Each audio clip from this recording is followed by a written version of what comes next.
Hello everyone, I am Estefania Casas Pérez for this video presentation for my class of Analysis and Interpretation of History of Art. I'm going to talk about Surrealism and I'm going to focus in the art of Miró and Dalí. First of all, we need to know what is Surrealism. Surrealism is one of the most creative and influential art movements of the 20th century because it was something like really new for that time because the artists were used to just like paint the reality as it was and not to explore like their thoughts of the interior world. It explored dreams, imagination, and the unconscious mind through strange and symbolic images. And yeah, when the main surrealist artists of this presentation are Joan Miró and Salvador Dalí. To introduce the surrealism, we need to know when it began.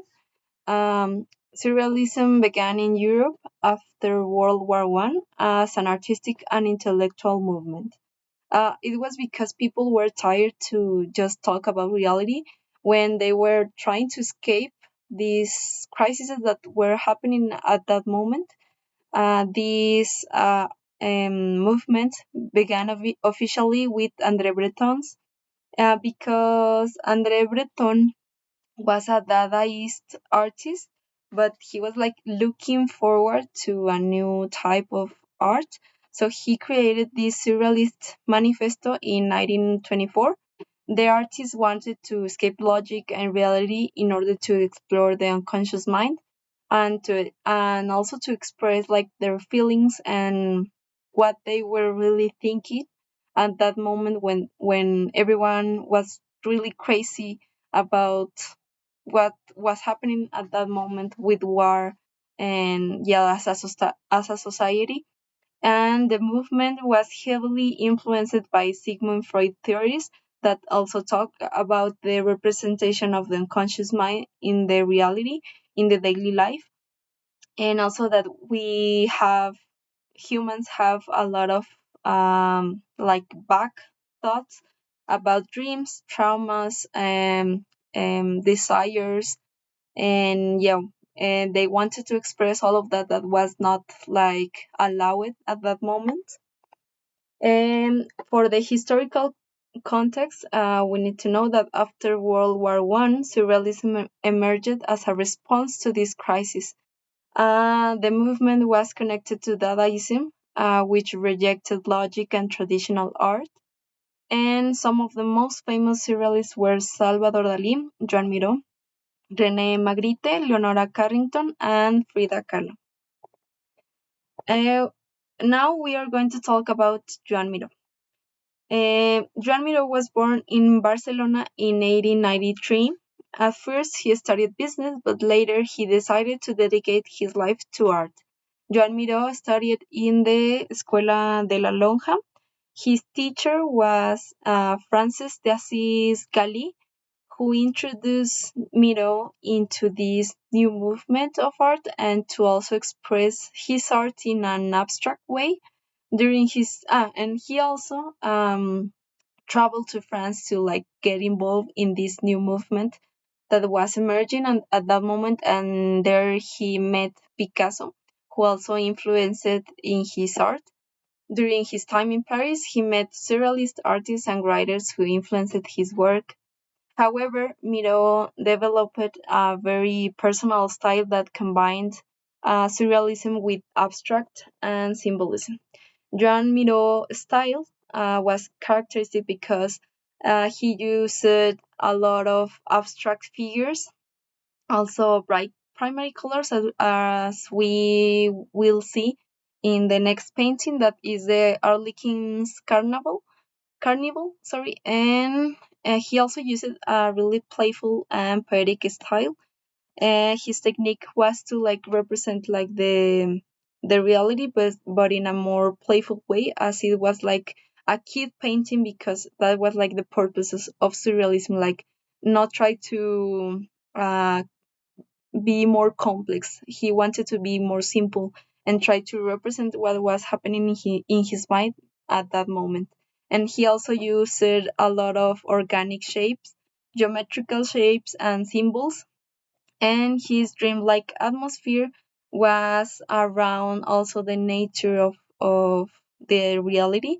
He also he also wanted to represent nature in his paintings. So we can see in this painting that he used these bright colors, this playful style, and also these geometrical and organic shapes that he's using here, like just lines and circles and this triangle, and it is like a kid's painting. So yeah, this was like his style. And in the next painting we gonna see like here is his style of like trying to represent nature but in a surrealist way. Here again we have these simple shapes of reality of the soil. We have here this square, and yeah, this painting was bought by a North American writer who was called Hemingway. He was one of his first supporters that like wanted to support this new art movement. And then we have here like also his political ideologies. Miró was a supporter of the Second Spanish Republic. Here we have this representation of his ideologies. Also here again we have these bright colors, these abstract figures, and also here we have like this message that is not like in the reality, but it wanted to like represent reality. And then we are going to talk about another Spanish artist who is Salvador Dalí. Salvador Dalí was born in Figueres, Spain in 1904. He studied art in Madrid and quickly became known for both his extraordinary artistic talent and his eccentric personality. He studied in the Real Academic of Bellas Artes in San Fernando, and he was known because of his crazy way of representing like the unconscious mind, and also because he is recognized by his personality, and also because of his unique mustache that he has well had. And Dalí joined the Surrealist movement in the late 20s and developed a method called the paranoid critical method. This method was divided into, first of all, he explored like these fierce thoughts about something, like he focused on these strange thoughts of the mind, and in the second phase he wanted to just like put it in the painting, like just try to express what he really was thinking without filter it. And well, we have this new artistic style of surrealism because it's so different from Miró, because he used super realistic techniques. Like he represented like the humans in a really realistic way, but it was so dreamlike, because he also represented like non-realistic figures or like sceneries, because it was so different from reality, or like for example tigers flying and clocks melting, like for example here. So it was like really strange and crazy for that moment, and it was so unique and characteristic of his style. He also used distorted objects, like, as we can see here, and he also represented psychological symbolism and themes of time and identity, as we can see here again with the clock. So, for example, we can analyze this painting that is called Sueño causado por el vuelo de una abeja alrededor de una granada un segundo antes de despertar. So, for example, here we have like the representation of the bee that is like biting the lady, And here we have the pomegranates that are also colored in the title, but we can see this super realistic technique of painting the tigers and the landscape, the fruit and the woman here, but it is like so dreamlike. It's like representing a dream of what we can like imagine about how it does feel a bite of a bee.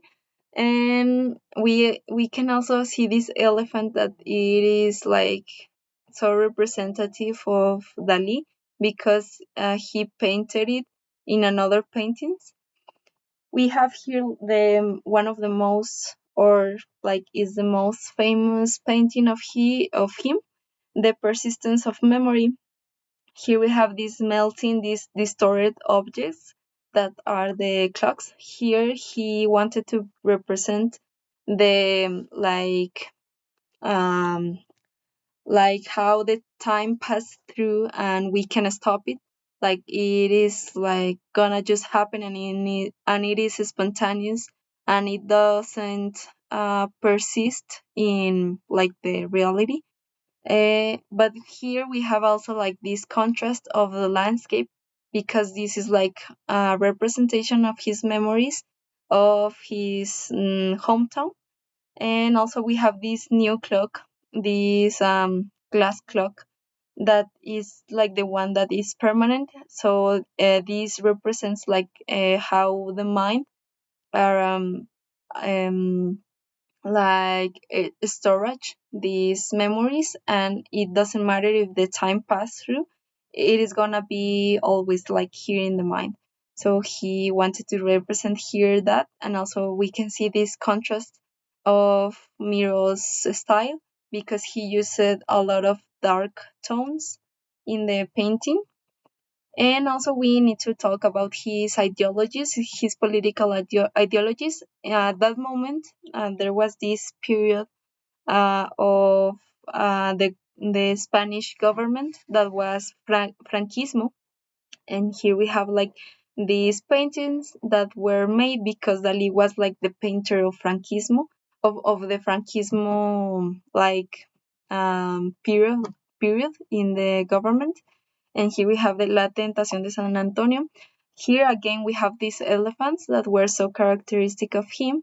And also we have this El Cristo de San Juan de la Cruz, that again it is so hyper-realistic, but it's in another perspective, so unreal.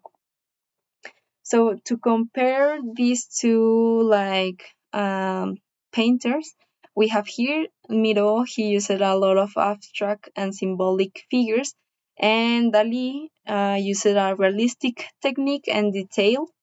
He Miró used bright colors, and Dalí darker dramatic tones, as we can see here, like in this painting, because it's way more darker than Miró's style. And also like this comparison about poetic and playful Miro's style, and psychological and theatrical Dalí's style.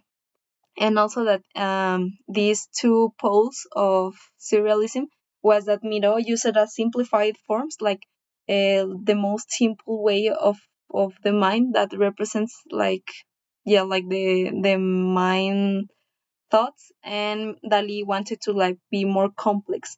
Like he wanted to represent these complex dream scenes of his mind. So for the conclusion, I got this that surrealism represents freedom and imagination, because at that moment it was not like so common, because there were a lot of landscapes and that type of paintings, and it was this surrealism was a really new way to see the art.